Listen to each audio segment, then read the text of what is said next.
New this morning, an unexpected roadblock for planned upgrade to the Clipper Card program. It's used by transit commuters everywhere across the Bay Area. By summer, it was supposed to become much easier to pay. Today in the Bay's Bob Redell joins us live at the Dublin BART station this morning. So what's going on here? What happened, Bob?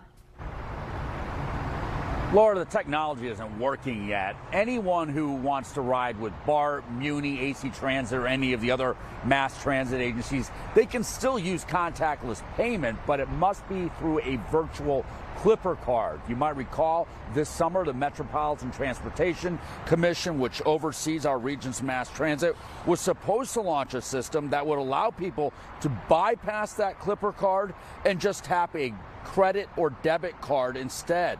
This has already been successfully deployed in New York and London.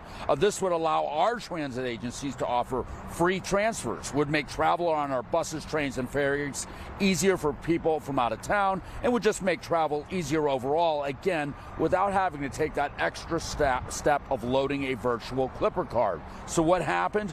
Muni, Caltrain, and a few other agencies, they ran a pilot program of this new payment system, which is called Clipper 2. They did that recently, and NTC discovered that integrating Clipper 2 is much more difficult than first realized.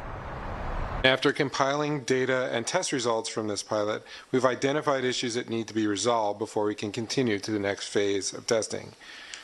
So based on what we've learned, the start of customer transition is going to be deferred beyond the summer of 2024.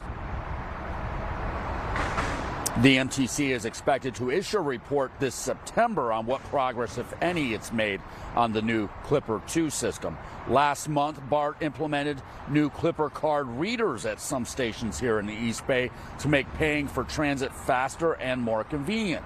But it has had the opposite effect. Riders complained that the new tech actually took a few seconds longer to read their cards, which, if you're trying to get through a fare gate, that's an eternity.